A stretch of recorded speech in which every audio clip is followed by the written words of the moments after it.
বাবা লোকনাথ ব্রহ্মচারীর নতুন মন্দিরের দ্বারোদ্ঘাটন করা হলো সোমবার রাতে। রায়গঞ্জের কাশীবাটিতে লোকনাথ ব্রহ্মচারীর মন্দির ঘিরে তোড়জোড় ছিল, প্রতীক্ষার পারদ ছিল তুঙ্গে।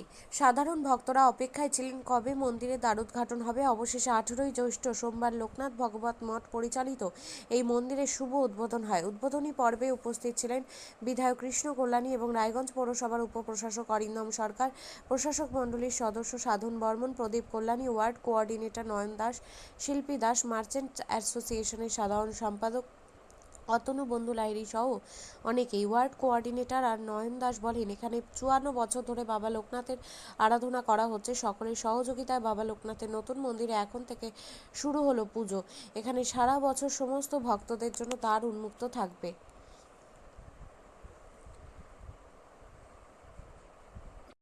আজকে কি কর্মসূচি ছিল আপনাদের? আজকে আমাদের দীর্ঘ প্রতীক্ষিত আমাদের কাশীবাটি লোকনাথ ভগবান মঠের যে পুরানো মন্দির ছিল, তার থেকে আমাদের বাবা লোকনাথকে আমরা নতুন মন্দিরে আমরা আজকে বাবা ওখানে আসীন হলেন। সেটা আমাদের দীর্ঘদিনের আবেগ, যেটা রায়গঞ্জবাসীর আবেগ ছিল যে আমরা নতুন মন্দির রূপায়ণ করে বাবাকে ওইখানে নিয়ে আসবো। তারই আজকে দ্বারোদ্ঘাটন ছিল। কে কে উপস্থিত ছিলেন? আমাদের এখানে দ্বারোদ্ঘাটন করলেন আমাদের মাননীয় বিধায়ক শ্রীকৃষ্ণ কল্যাণী মহাশয়, পৌরসভার উপপৌরপতি শ্রী অরিন্দম সরকার গোড়াদা, এবং উপস্থিত ছিলেন বিশিষ্ট শিক্ষক ধীরাজ দাস, মার্চেন্ট অ্যাসোসিয়েশনের সভাপতি অতনু বন্ধু লাহিড়ী, এবং রায়গঞ্জ পৌরসভার বোর্ড অফ অ্যাডমিনিস্ট্রেটর সাধন কুমার বর্মন, পাপ্পু কল্যাণী এবং রায়গঞ্জ পৌরসভার সমস্ত কোঅর্ডিনেটর। নয়নবাবু, বাবা এখানে কতদিন ধরে পূজিত হচ্ছে? 54 বছর। 54 বছর। দাদা, প্রতিদিন কি মন্দির খোলা থাকবে? প্রতিদিন মন্দির খোলা থাকে। আমাদের পুরানো মন্দিরও প্রতিদিন মন্দির খোলা থাকতো, এবং আগে যারা বয়স্ক মানুষরা যারা পূজা দিতেন এখানে আমাদের ওই নন্দীবাবু, মানে আমাদের রতন নন্দীর বাবা, উনি প্রয়াত হয়েছেন। উনি দীর্ঘদিন শীত গ্রীষ্ম বর্ষা সকাল বিকাল পূজা দিতেন। এখন ওনার প্রয়াণের পর আমরা ঠাকুরমশাই রেখেছি, ওনারা পূজা করেন। আর বিভিন্ন বাবার বিভিন্ন ভক্তরা আছেন, তারা দিনরাত পূজা দিয়ে ভক্তবিন্দুরা আসলে তারা রেগুলার পূজা দিতে হবে। বিশেষ কোনো ভোগের ব্যবস্থা থাকছে? হ্যাঁ, বিশেষ ভোগের ব্যবস্থা থাকছে। সেটা কি প্রতিদিনই? না, প্রতিদিন না, খালি পূজার দিন থাকবে। আমরা মন্দিরটি দেখুন, মন্দির তো আমরা 2019 সালে আমরা এখানে শুরু করেছি কাজ। তার মাঝখানে আপনারা জানেন যে 2020 সালে গোটা বিশ্বে যে করোনা উপদ্রব হয়েছিল, সে করোনার জন্য আমরা পিছিয়ে গিয়েছিলাম। তারপর আবার 2021-22-এ আবার করোনা একটা দ্বিতীয়বার প্রভাব পড়ে, তার জন্য আমরা পিছিয়ে যাই। তো মোটামুটি 4-5 বছর লাগবে। এবছর কদিনের অনুষ্ঠান রয়েছে? এবছর আপাতত আমরা মন্দিরটা কমপ্লিট হলো, জাস্ট আমাদের মাত্র 2-3 দিন হলো, এই জন্য আমাদের 2 দিনের প্রোগ্রাম। এর পরবর্তীতে আমরা প্ল্যান করেছি, আমাদের ইচ্ছা, আমাদের আশা, যদি বাবা লোকনাথ চায়, আমরা এখানে 3 দিন ধরে অনুষ্ঠান করব, এবং বাইরে থেকে ভালো যারা এই আধ্যাত্মিক যারা গান করেন তাদেরকে নিয়ে সঙ্গীত পরিবেশন করবে, বিভিন্ন বাউল সঙ্গীত হবে, এগুলো করবো। আগামীকাল পূজা অর্চনা চলবে? আগামীকালও পূজা অর্চনা চলবে, বাউল সঙ্গীত পরিবেশন হবে, আর আগামীকালও কীর্তন পরিবেশন হবে, আজকেও হবে। সাংস্কৃতিক অনুষ্ঠান চলবে 2 দিন, আজ এবং আগামীকাল। আজকের প্রোগ্রামগুলো সব বলে দাও। ঠিক আছে। আপনারা কোথা থেকে? আমরা এই 1 নম্বর ওয়ার্ডের বাসিন্দা। মানে এই মন্দির যেখানে এই ওয়ার্ডে, সেই ওয়ার্ডের বাসিন্দা আমরা সকলে। কাশীবাটি লোকনাথ। এতদিন থেকে একটা মন্দির ছিল, সেই মন্দিরটা অন্যভাবে ডেভেলপ করে পরিণত করা হলো, কি বলবেন এই ব্যাপারে? আমরা তো খুবইভাবে আপ্লুতভাবে খুশি, আমরা শহরবাসীও খুশি, এবং আমরা চাই প্রত্যেকে এখানে আসুক, আনন্দ উপভোগ করুক, মন্দির দর্শন করুক, তাতে যাতে সকলের মন শান্তি পায়।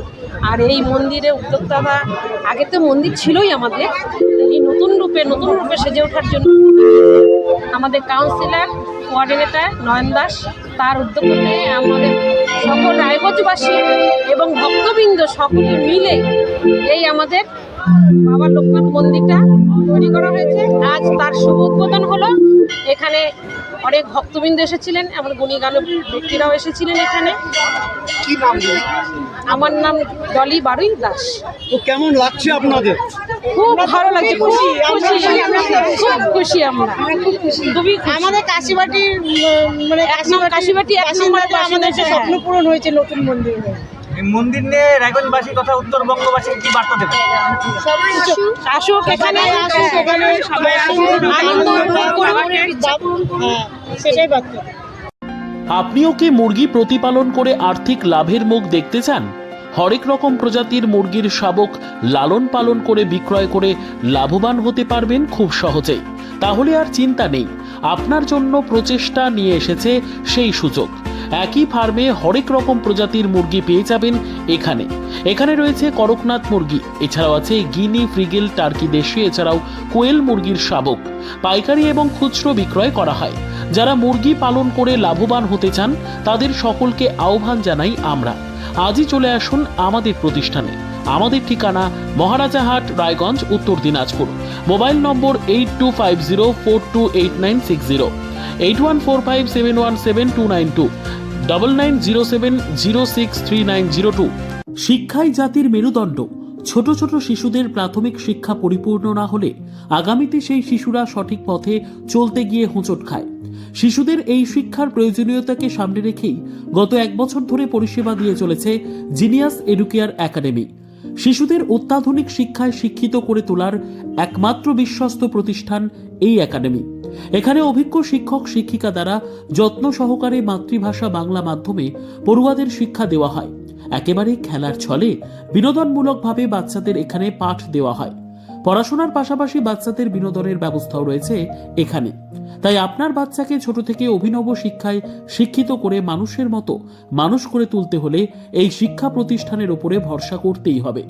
আমাদের ঠিকানা জিনিয়াস এডুকেয়ার একাডেমি, স্থান ঘুঘুডাঙ্গা মোড়, পোস্ট ভূপালপুর, রায়গঞ্জ, উত্তর দিনাজপুর। মোবাইল নম্বর 9563630109 অথবা 7029042308।